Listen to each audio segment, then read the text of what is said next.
제가 설교 제목을 프롤로그라고 했는데 1장 1절부터 4절까지를 잘 알면 히브리서 전체가 무엇을 말하려고 하는지를 잘 알 수 있을 겁니다. 토론을 좀 같이 살펴보겠습니다. 히브리서의 저자는 모릅니다. 왜냐하면 히브리서가 여러분 이제 히브리서 말 자체가 이제 히브리인들에게 보내는 성경이에요. 그 제목 자체가 히브리인에게라는 제목입니다. 그러니까 AD 한 200년 그 헬라어 성경에 보면 그렇게 제목이 붙여 있어요. 헬라인에게. 그래서 받는 사람들은 유대인들에게 죄송합니다. 유대인들에게.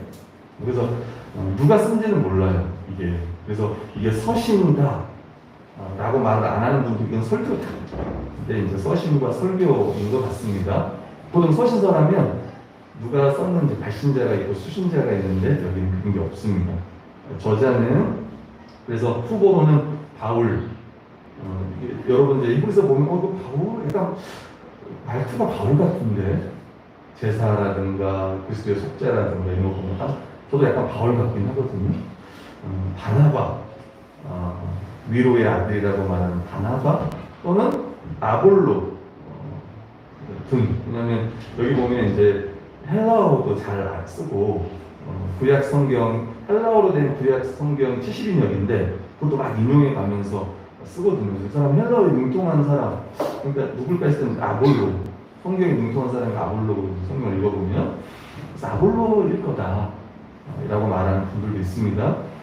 근데 오리겐이라는 이 교부가, 교회 그 교부가, 교회 아버지라고 하는 교부가 뭐라고 이야기했냐면 그분도 역시 히브리서와 바울 서신의 신학적 유사성을 인정하면서도 이 설교 이 편지의 실제 저자는 하나님만이 아신다 이렇게 했어요. 그러니까 모른다는 거예요. 정확히 누군지. 왜냐하면 성경 자체 내에서는 저자를 말하지 않기 때문에 그렇습니다. 히브리서 저자는 구약 성경과 율법, 또 제사 제도 등을 잘 알고 있었고 이를 목회적으로 또 해석적으로 잘 적용한 인물로 볼 수 있습니다. 딱 일부에서 보면 그런 생각이 들 거예요. 자, 두 번째 수신자와 저자 연대는 또 그것도 없습니다. 수신자라는 분명한 언급이 없어요. 근데 많은 학자들도 얘기하는 것처럼 유대 그리스도인들로 봅니다. 왜냐면 여기는 할례라는 것도 없어요. 보통 우리가 이방인들이 있으면 할례 이야기도 하잖아요. 그죠? 그런 이야기가 아예 없습니다. 그러니까 구약 성경을 잘 알고 있는 유대인들. 근데 그럼 어디에 있는 유대인들이냐? 여러분 유대인들이 본국 있죠. 예루살렘에 있는 유대인도 있고 디아스포라라고 말하는 이방에 있는 유대인들, 또 이방 사람들 중에 유대인이 된 사람들도 있어요. 세 종류인데, 근데 여기는 이제 예루살렘에 있는 유대인들이라고 보기보다는 이방에 있는, 특히 그럼 거기 어디냐, 로마로 많이 가요. 저도 로마로 보고 싶습니다. 로마의 유대 그리스도인들로 보면 좋겠다 생각이 들고요. 또 제사 제도에 대해서 언급하고 있잖아요. 그래서 여러분 예루살렘 성전이 언제 멸망을 합니까? 로마 디도 장군의 티토스 장군에 의해서 언제 멸망을 당하죠? 70년. 티토 장군이 잠깐 왔다 갔는데 AD 70년에 예루살렘 성전이 다 무너져요, 여러분. 그 통곡의 벽이라고 하는 그것만 남아있는데 우리 은경자매가 한번 갈 기회가 있을 텐데 그게 언제 무너졌냐면 AD 70년에 무너졌습니다. 로마에 의해서. 근데 여기서 제사 제도를 이야기한 걸 보면 이 히브리서는 70년 전에 기록이 되었을 거다. 만약에 70년 이후라면 굳이 제사에 대한 이야기를 할 필요가 있을까? 왜 제사 안 드리는데요? 그잖아요? 70년 전으로 봅니다. 그럼 언제쯤이냐면 보통 50년에서 70년으로 이렇게 넓게 보긴 하는데 근데 60년대 중반으로 학자들은 많이 이야기를 합니다. 왜냐면 이 제국의 수도라고 하는 로마, 그 로마에서 그 유대 그리스도인들이 핍박을 받습니다. 그때가 가장 박해가 심해질 때예요. 그래서 65년, 60년 중반 여러분이 보시면 될 것 같습니다. 세 번째, 저장 목적의 특징을 보면 히브리서는 전형적인 서신서의 형식을 따르지 않아요. 많은 학자들은 히브리서가 서신의 형식을 일부 사용한 본면적인 설교라는 것에 동의합니다. 그러니까 그렇게 서신이면서 설교다 이렇게 좀 보면 될 것 같습니다. 13장에 보면 내가 너에게 권면한다 이런 표현을 쓰거든요. 보통 설교자들이 권면을 하잖아요. 그다음 두 번째는 히브리서의 신학적 특징 가운데 하나는 기독론에 있다. 이게 오늘 여러분 기독론의 성경 가운데 교회론은 어느 성경입니까? 교회론에 대해서 말하는 성경은 에베소서로 하면 기독론, 예수님에 대해서 말하는 성경은 어디예요? 땡.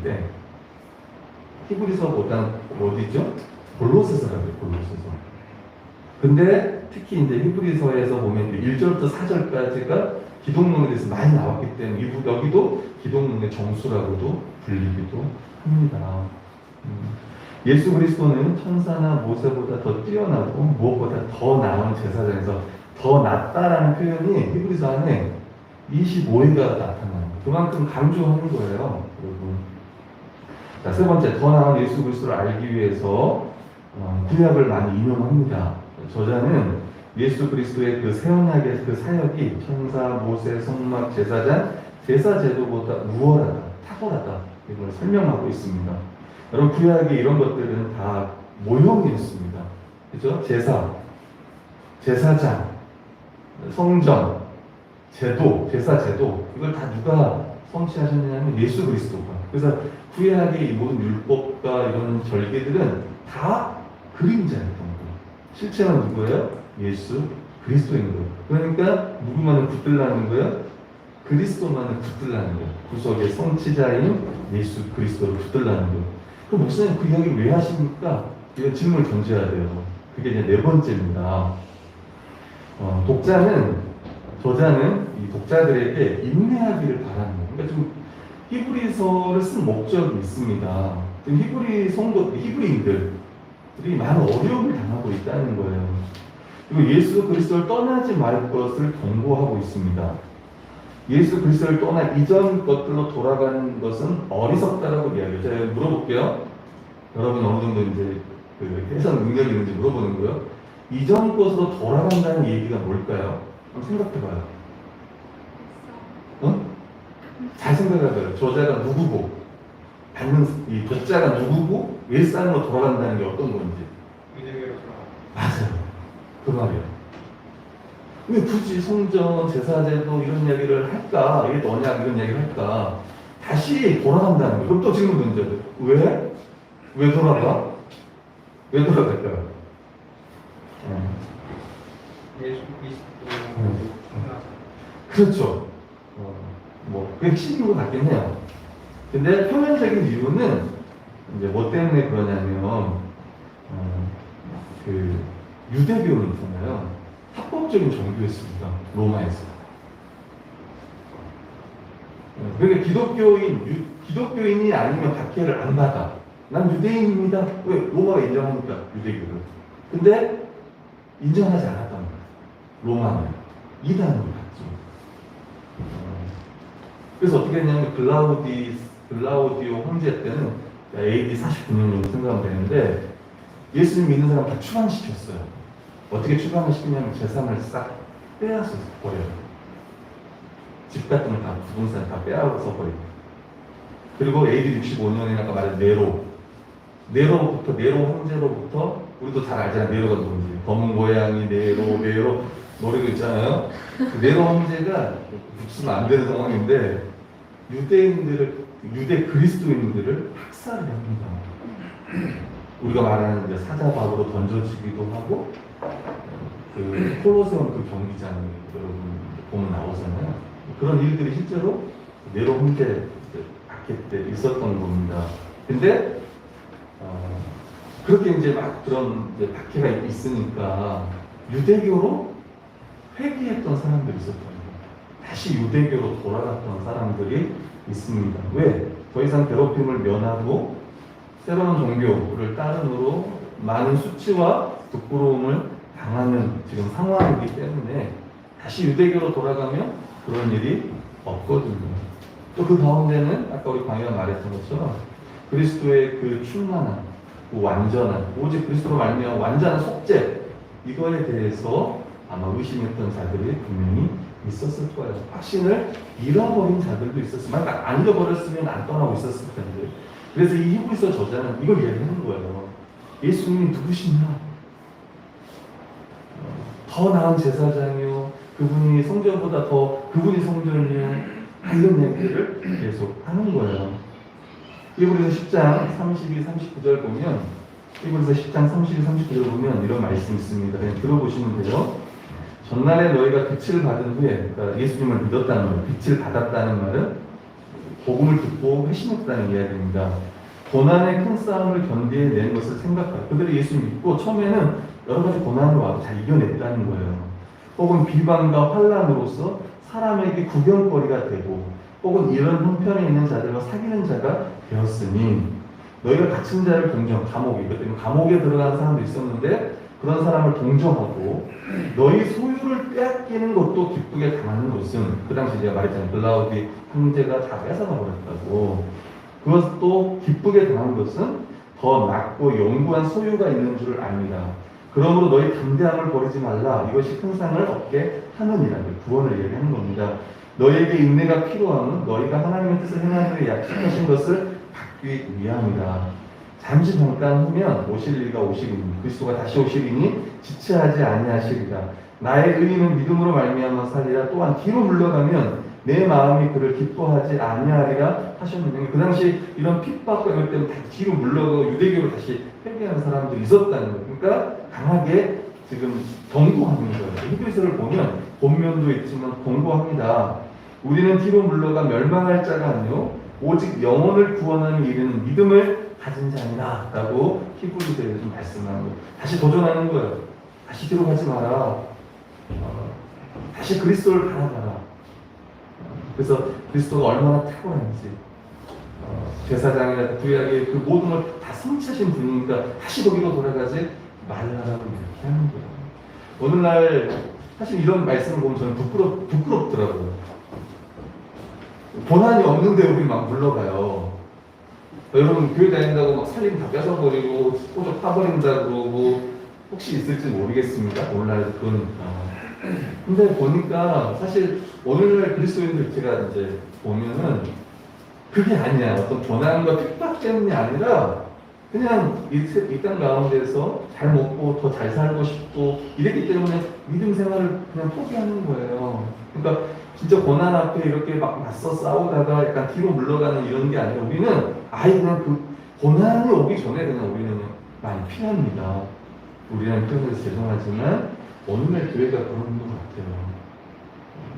오늘날은 주를 위한 고난, 교회를 위한 고난 안 받고 싶어요. 혹시 우리 가운데도 있는지 몰라요. 저도 제 마음 가운데 그런 게 있어요. 제가 이번에 히브리서 설교를 들으면서 제가 그런 생각 많이 했어요.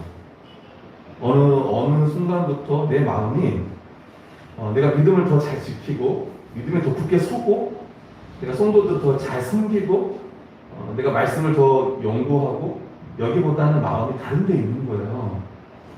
핑계를 대요. 머리가 아프니까 난 괜찮아. 근데 그거 다 핑계인 거야.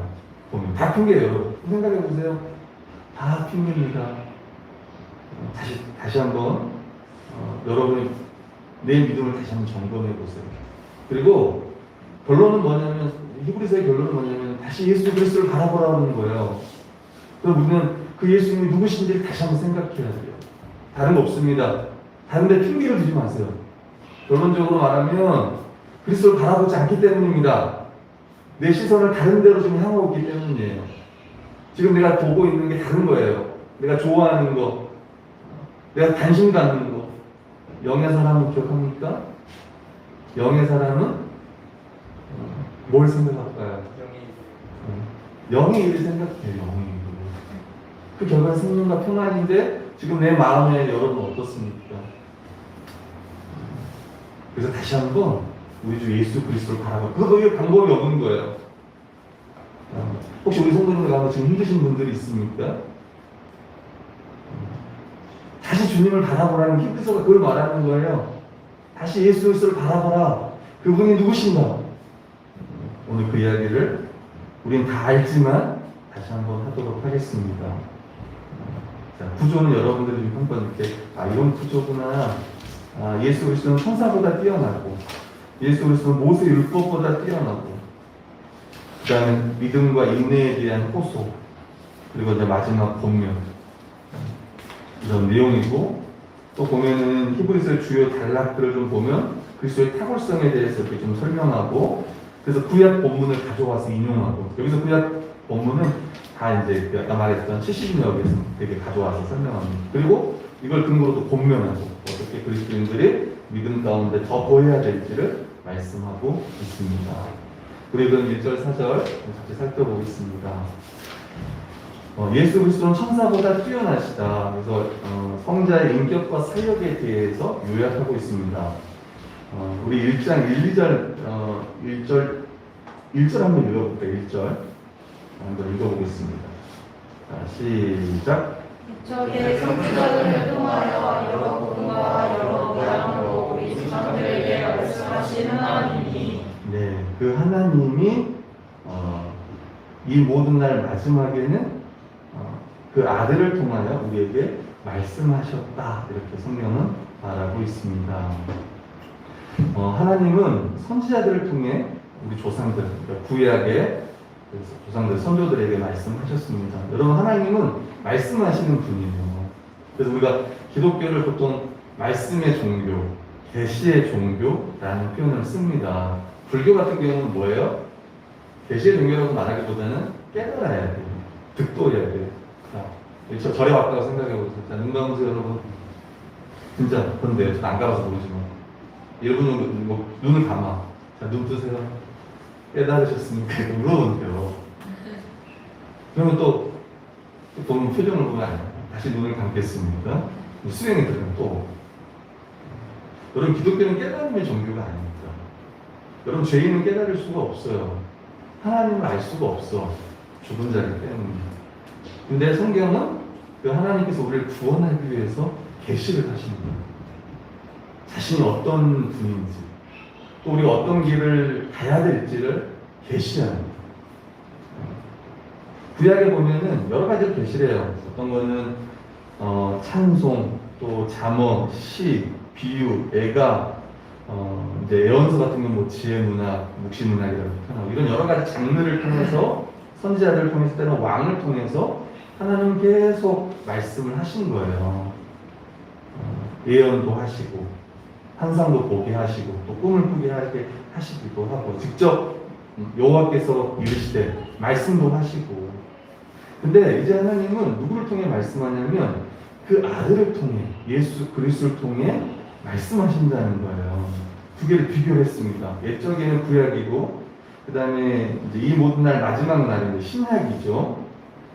이제는 아들을 통해 우리에게 말씀하신 거예요.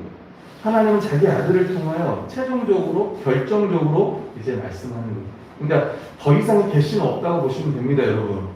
여기서 이제 여러분 헷갈리면 안 돼요. 이단들은 지금도 계시가 있다고 이야기합니다. 뭐 신천지도 마찬가지고 다 이야기하지만 우리는 이미 그리스도를 통해서 그리스도가 마지막 계시인 거예요. 그분이. 그래서 최종적이다, 결정적이다 이런 표현을 씁니다. 여러분 구약 시대의 말씀들, 우리 구약 성경은 여전히 하나님의 말씀으로 권위를 받습니다. 하지만 이런 말씀들이 이제는 예수 그리스도 안에서 다 성취가 됐습니다. 그래서 이제는 구약을 어떻게 봐야 되냐면 신약의 관점에서 구약을 해석해야 돼요. 쉽게 말하면 예수 그리스도의 관점에서 해석해야 된다는 거예요. 여러분, 우리 그걸 이제 복음적 해석이다, 그리스도 중심적 해석이다 이런 표현을 씁니다. 신자는 더 이상 하나님께서 하신 일들, 약속들이 이루어지기를 기다리는 때를 살지 않습니다. 우리는 이미 그 성취된 시대 가운데 있습니다. 그래서 우리는 말세를 살아간다라고 얘기해요. 말세. 이미 종말이 시작된 거예요. 여러분, 지구가 완전히 끝나야 종말이 온다고 생각했는데 아니요. 안 끝났는데 종말이 왔어요. 종말이 왔다는 건 뭐냐면 여러분 종말이 일어날 일이 뭐냐면 메시아가 오셔서 완전히 사단을 없애버리는 거예요. 예수 믿지 않는 사람들 다 지옥에 보내고. 근데 그게 이미 2000년 전에 예수님이 오시면서 그게 이 땅에 이루어진 거야.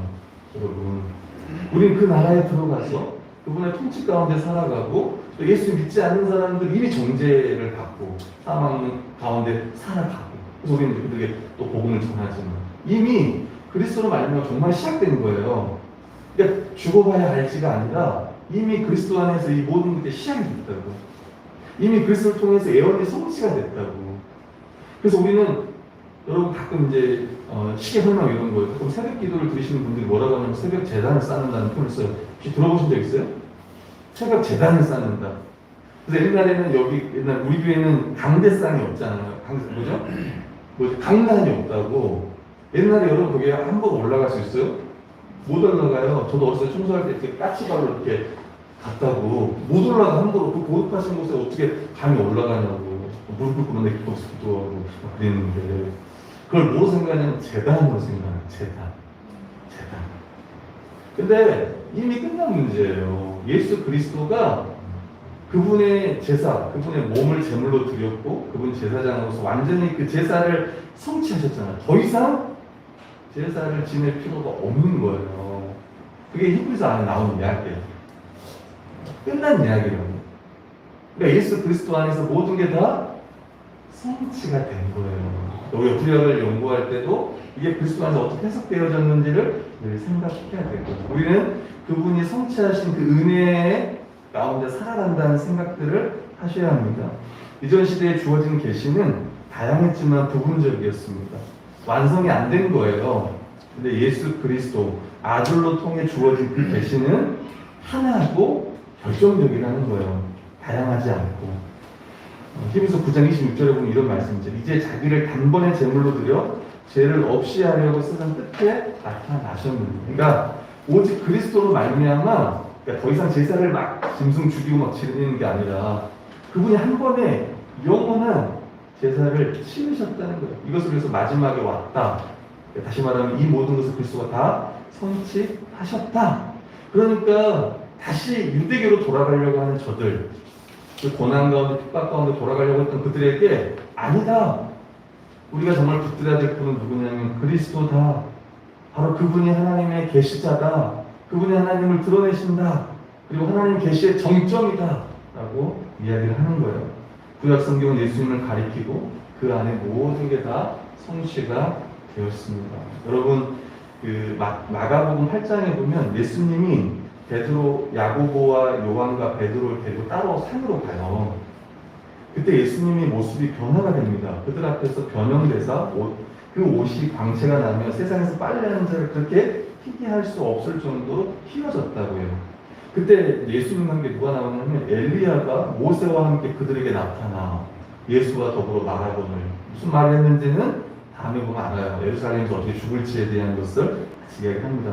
그때 베드로가 뭐라고 하냐면 라삐어, 우리가 여기 있는 게 너무 좋습니다. 우리가 초막셋을 짓때 하나는 주를 위하여, 하나는 모세를 위하여, 하나는 엘리야를 위하여 합시다. 이렇게 이야기를 합니다.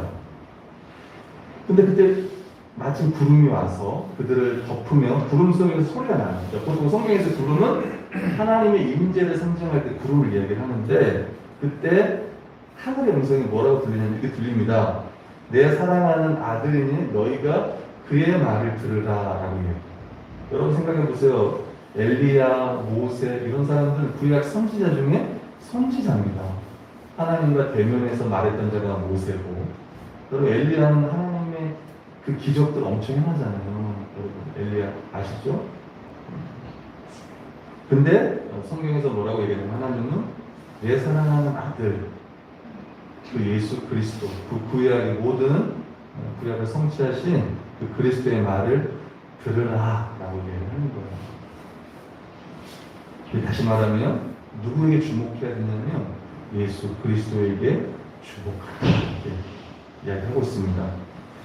2절부터 4절까지 보면 이제 그분이 하나님의 아들로서 어떤 분이시고 어떤 일을 하셨는지를 성경은 말하고 있습니다. 그럼 아들은 만물의 상속자로 임명이 되셨습니다. 그럼 이 만물을 상속할 자가 원래 누구죠? 하나님 이 세상을 지으시고 누구에게 맡겼죠? 아담에게 맡겼습니다. 그리고 아브라함에게 약속하셨죠. 이 모든 이 가나안 땅이라는 걸 다 주겠다고 하나님 약속하셨는데, 그게 이제 누구를 통해 성취가 되냐면 예수 그리스도를 통해 성취가 돼요. 그분이 만물의 상속자다. 요한복음 3장 35절을 보면 이런 말씀이 있습니다. 아버지께서 아들을 사랑하사 만물을 다 그의 손에 주셨다. 이런 말씀. 저도 설교 준비하면서 처음 본 거예요. 지금까지 만물의 상속자다 막 이런 말 들었지만 아들을 사랑하셔서 만물을 다 그의 손에 주셨다. 이런 표현은 저도 처음 이번에 설교 준비하면서 본 것 같습니다. 하나님이 사랑하신 그 아들을 만물의 상속자로, 만물이라는 것은 여러분 그냥 지구만 이야기하는 게 아니에요. 만물은 말 그대로 만물이에요. 우리가 보이는, 보이지 않는 저 우주와 저 영적 세계 모든 걸 다 이야기를 하는 거예요. 거기에 상속자가 누구냐면, 그걸 다 가지신 분이 누구냐면 그리스도인 겁니다. 우리도 그분과 함께 거기에 포함이 되죠. 그리스도와 함께한 상속자입니다. 그래서 17세기 그 주석가 존 트랩은 이런 표현도 써요. 그래서 상속자와 결혼하여 모든 것을 소유하라. 우리 형제들도 있고 자매들도 있지만 특히 자매님들은 돈 많으신 분은 결혼하세요. 그렇게 다 자기 거예요. 그러니까 세상의 모든 것을 다 가지신 분이 누구냐면 그리스도인데 그분이 바로 하나님의 상속자라고 이야기를 합니다. 1장 2절에 보면 아들은 모든 세계를 지으셨습니다. 여러분, 그분은 우리가 생각할 때 창조는 하나님이 하신 거 아닌가 생각하지만 골로새서라든가 다 보면 그리스도가 함께 창조했다고 말씀하고 있어요. 골로새 1장 10절을 보면 만물이 그에게 창조되되 하늘과 땅에서 보이는 것들과 보이지 않는 것들과 천사도 포함되겠죠. 혹은 왕권들이나 주권들이나 통치자들이나 권세자들 만물이 다 그로 말미암고 그를 위해 창조되었어요. 여러분, 우리는 복음의 기초를 배우면서 하나님이 우리를 위해 이 지구를 만들었다는 얘기를 들었을 겁니다. 맞는 말입니다. 그럼에도 불구하고 우리가 누구를 위해 창조되었냐면 하나님을 위하여, 오늘 성경은 예수 그리스도를 위하여 창조되었다라고 이야기를 하는 거예요. 여러분, 이 땅에 오신 분은 누구를 위해 왔어요? 예수 그리스도를 위해 왔어요. 이 사실을 다시 한번 기억하기를 바랍니다. 그 다음에 아들은 하나님의 영광의 광채요, 그 본체의 형상이다. 여러분, 영광의 광채라는 말은, 광채는 반사를 말합니다. 하나님의 영광을 나타내는 것, 드러내는 것을 이야기해요. 본체의 형상이라는 것은 하나님 어떤 분이신지, 그분의 본성과 성품을 그대로 나타내는 분이 예수 그리스도. 쉽게 말하면 복사판이라고 보면 돼요. 그 본체의 완전한 복사판. 여러분, 지금 이제 나눠진 게 프린트물이 다 똑같아요. 복사판입니다. 이게 원본이 또 복사판이겠지만 마찬가지로 원본이라고 하나님이라면 그 완전한 복사판이 누구냐면 예수 그리스도인 거예요. 그래서 여러분, 빌립이 그랬잖아요. 예수님의 제자 중에 빌립이 하나님을 보여주세요라고 얘기했다고. 그때 예수님 뭐라고 했어요? 나를 본 자가 누구를 봤다고요? 아버지를 봤다고. 여러분, 하나님을 못 봅니다. 그분이 영이시기 때문에 하나님 볼 수가 없어. 근데 우리가 볼 수 있는 하나님이 누구시냐면 성자 예수 그리스도가 인간의 몸을 입고 오셔서 하나님이 어떤 분인지를 보여준 거예요. 그분의 영광, 그분의 능력, 그분의 사랑, 그분의 거룩하심, 이 모든 것들을 보여주셨습니다. 그래서 본체의 형상, 그리고 영광의 광채, 그리고 하나님의 그 영광, 거룩하심, 그 사랑을 가장 높이 드러낸 건 십자가라고 우리가 이미 배웠습니다. 아들은 만물을 붙드시는 거예요. 여러분, 이걸 믿습니까? 능력의 말씀으로 지금도 붙들고 있습니다. 이걸 믿으셔야 돼요. 어떻게 붙드신 분이 우리에게 코로나를 보내줄 수 있습니까? 마스크를 보내주셨습니다. 우리 믿는 거예요.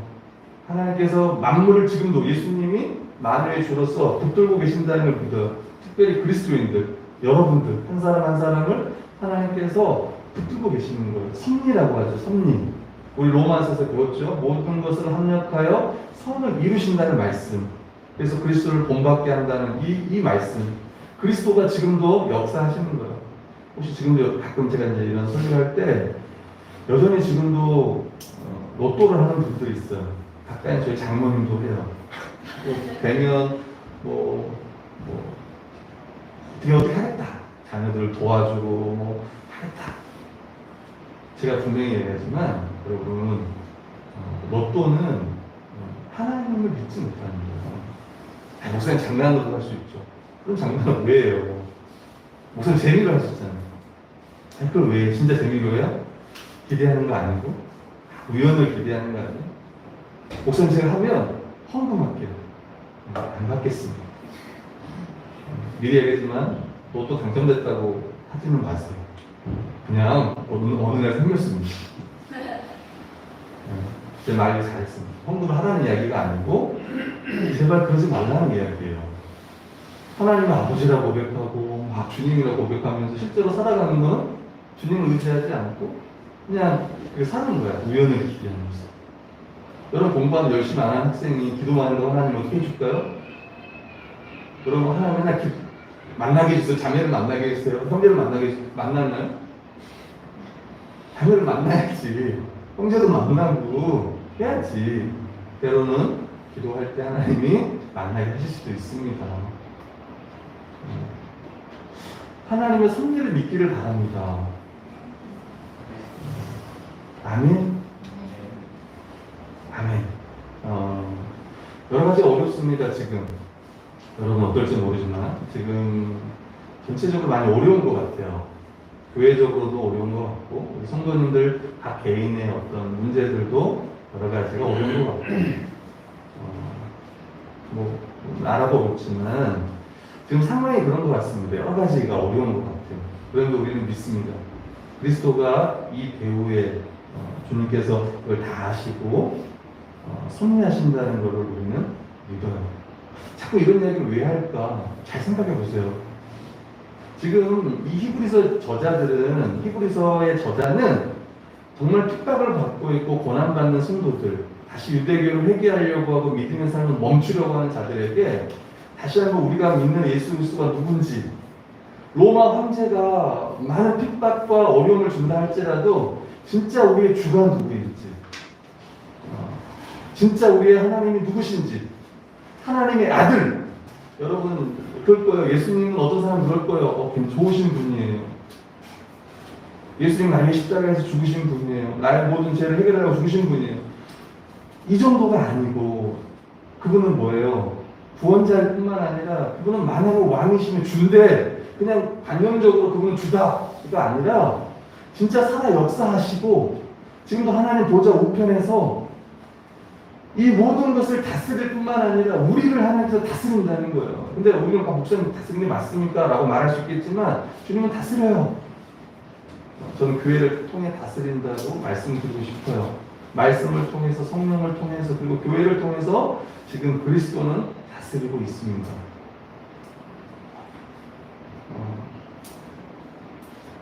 아들은 지극히 높은 곳에서 지극히 크신 이의 우편에 앉으셨다라고 말합니다. 시편 110편 1절에 보면 여호와께서 내 주에게 말씀하시기를 내가 내 원수들로 내 발판이 되게 하시기까지 너는 내 오른편에 앉아 있으라 하셨도다. 오른편은 권능, 보호, 승리를 말합니다. 지금 교회를 지키시고 우리 구원을 이루어 가시는 분이 그리스도다. 그리고 4절에 바로 그 아들이 천사보다 뛰어나다라고 해요. 왜 이런 이야기를 할까? 여러분, 천사들은 모세 율법의 중개자들이었습니다. 모세에게 하나님의 율법을 전달했던 자들이 분명히 천사예요.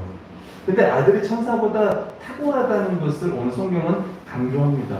이 이야기를 하는 것은 결론적으로 뭐예요? 모세의 율법과 신의 산의 그 언약보다 예수 그리스도가 탁월하다라는 걸 이야기하는 거예요. 다시는 유대교로 돌아가지 말라라고 말을 하는 겁니다. 더 탁월한 이름을 그는 가졌다라고 말하는데 그게 바로 하나님의 아들이라는 칭호예요. 어떤 사람들은 그냥 예수님은 그냥 이 땅에 사셨다가 가신 분 아니에요?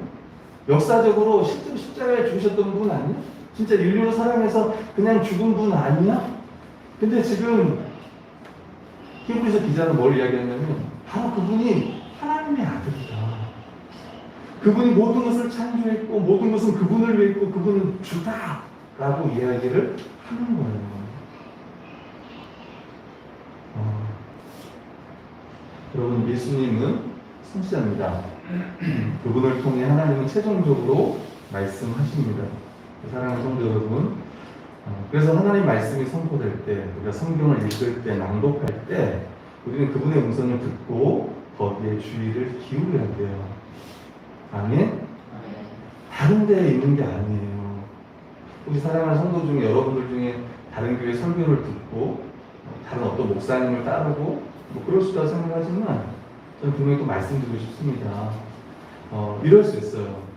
실제로 나를 지금 보고 있지만 말씀을 안 듣는 분이 있을 수도 있어요. 오늘 그 삼계탕이 맛있어. 벌써 마음이 개복이 다 있어. 벌써부터. 그게 잘못된 이야기는 아니에요. 저도 궁금합니다. 이야기했던 건 이런 거예요. 제가 다시 이야기할게요. 여러분에게 말씀을 듣지 못하는 상황들이 올 겁니다. 또 이미 와 계신 분들도 있을 거예요. 내 삶이 너무 버거워. 그냥 사는 게 너무 힘들어. 주일이니까 그냥 교회나 가자. 저도 주일 왔어요. 이렇게. 목사님 저가 뭐 주일이라고 맨날 반갑지 기쁠까요, 여러분? 목사님 항상 기뻐하라고 하셨잖아요. 너나 기뻐해, 너나. 세상이 그렇게 그렇지 않더라고요. 세상 일들이. 또 그만큼 약해. 그냥 조금만 일을만 있어도. 진짜 부럽다 했잖아요. 그들은 그 고난 앞에도 막 참고 주를 섬겼지만 나중에 막 돌아가려고 하겠지만 우리 그냥 고난이 오기도 전에 아니 뭐 고난이 뭡니까? 조그만 유혹만 있어도 거기 빨려가고 미국에서는 더 믿음이 굳게 서라고 막 이러는데 그냥 그래요. 그러다 보니까 문제가 뭐냐면 안 들려. 교회 오지만 안 들려. 설교가 안 들려. 목소리는 들리는데 제가 집중이 안 돼요. 먼저 제가 죄송해요. 제가 제대로 말씀 잘 준비하고 여러분께 전달해야 되는데 그렇지 못하는 점은 죄송하고 저는 또 그게 목회자의 책임만 있다고 생각하지는 않습니다. 설교는 목회자도 잘 준비하고 잘해야 되지만 저는 성도들도 잘 들어야 성도. 특히 제가 로마서를 하면서 또 기뻤던 건 우리 호창 형제가 잘 들은 거예요. 잘 듣고 잘 적으시고 또 나눠주고 뭐 다른 지역도 맡기고 여러분 들어야 됩니다. 말씀을 들어야 돼요. 혹시 제가 마음에 안 드는 사람도 있잖아요. 목사님 마음에 안 드는 사람도 있을 거라고. 그래서 저는 못 보는 시절도 있어요. 눈을 잘 못 보는 시절. 보세요. 안 보더라도 들으세요. 그게 살 길입니다. 주님의 말씀을 못 들으면 그냥 그건 다 핑계라고. 목사님 제가 너무 힘들어서 그래요. 제가 말했잖아요. 그걸 제가 알아준다고 해서 뭐 그게 유익이 있어요. 많이 힘드셨군요. 많이 힘드셨군요. 제가 그걸 위로한다고 해서 정말 그 사람이 일어나냐는 거예요. 안 일어나요. 못 일어납니다. 주의 은혜가 아니면 못 일어난다고. 그럼 주의 은혜를 어떻게 생각하냐고 말씀을 들어야 한다고. 잔소리처럼 들릴 수도 있겠지만 제가 분명히 얘기하는 거예요. 말씀을 들어야 돼요. 주의 음성을 들어야 된다고. 그럼 이번 히브리서 말씀을 통해 우리 성도들이 저도 마찬가지고 우리 사랑하는 성도님들 주의 음성을 들었습니다. 일어나라. 다시 일어나서 믿음의 경주를 해라. 다시 예수 그리스도를 붙들어라. 믿음의 존재가 예수 그리스도를 바라보라. 정말 주의 음성을 듣고 일어났으면 좋겠다는 거야. 주의 음성을 안 들으면 못 들어나. 마른 뼈가 일어나라고 할 때 마른 뼈도 일어나잖아요. 성령의 역사로 일어난다고. 그러니까 성도들이 어떤 거냐면 내가 너무 힘들고 내 상황이 너무 좀 버겁고 또 집중을 해야 되는 거예요. 말씀에. 그 외엔 방법이 없어요. 지난날 어떻게 살았고 한 주에 어떤 일이 있을지 몰라도 주에 딱 오면 마음을 딱 다잡는 거예요. 근데 왔을 때부터 그냥 마음을 풀어버리고 그럼 어떻게 할 거예요? 안 됩니다. 안 돼요. 정말 그리스도를 바라보는 거예요. 아까 말했잖아요. 지금 상황은 다 떠날 수밖에 없는 상황이에요. 히브리서의 이 수신자들은 그냥 재산을 다 빼앗아 버리고 사자가고 던져지고 그런 상황 가운데 이 말씀을 안 들으면 다 그냥 가는 거예요.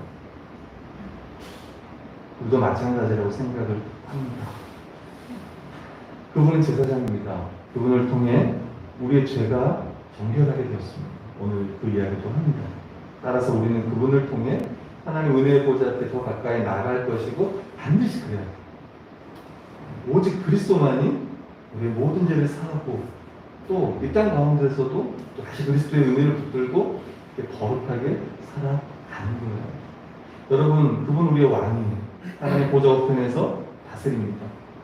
우리는 그분이 마귀에 대해서 거두신 승리, 우리 그걸 기뻐해야 돼요.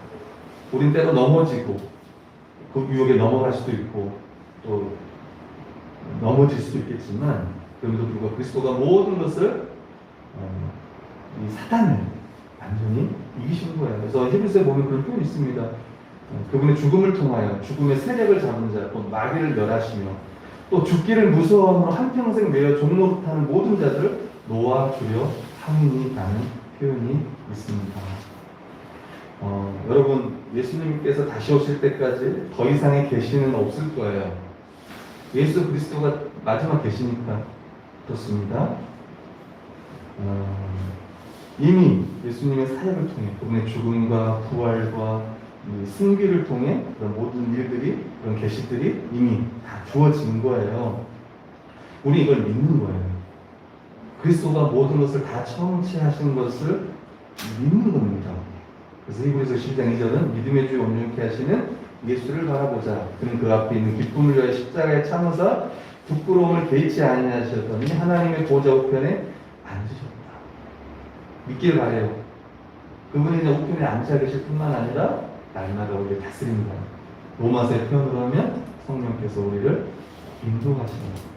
근데 그걸 너무 추상적으로 생각해서 그렇게 생각하지 말고 교회를 통해서, 교회의 시대에 성령이시다라고 하는 성령께서 교회를 통해서 역사하신다는 것을 믿고 가는 것. 시편 110편 3절 한 번쯤 들어봤을 말씀입니다. 주의 권능의 날에 주의 백성이 거룩한 옷을 입고 즐거이 헌신하니 새벽 이슬 같은 주의 청년들이 주께 나오는도다.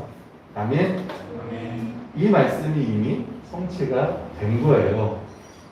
시편 110편은 아까 말했던 것처럼 그리스도가 왕 되실 거다. 그리고 그 왕이 되신 분을 믿는 자들이, 주의 백성들이 정말 즐겁게 헌신할 거다. 새벽 이슬 같은 주의 청년들이 주께 나오는도다. 근데 이게 이미 다 성취가 된 겁니다. 우리 주 예수 그리스도는 우리의 모든 경배와 찬양을 받으시기에 합당한 분이십니다. 아멘. 그래서 여러분의 상황이 어떻든 간에 우리 주 예수 그리스도를 바라보고 그분의 탁월성, 우월성, 그분의 위대하심, 그분의 영광을 찬양하며 함께 믿음으로 전진하는, 다시 일어나 걸어가는 저희들이 되었으면 합니다. 아멘.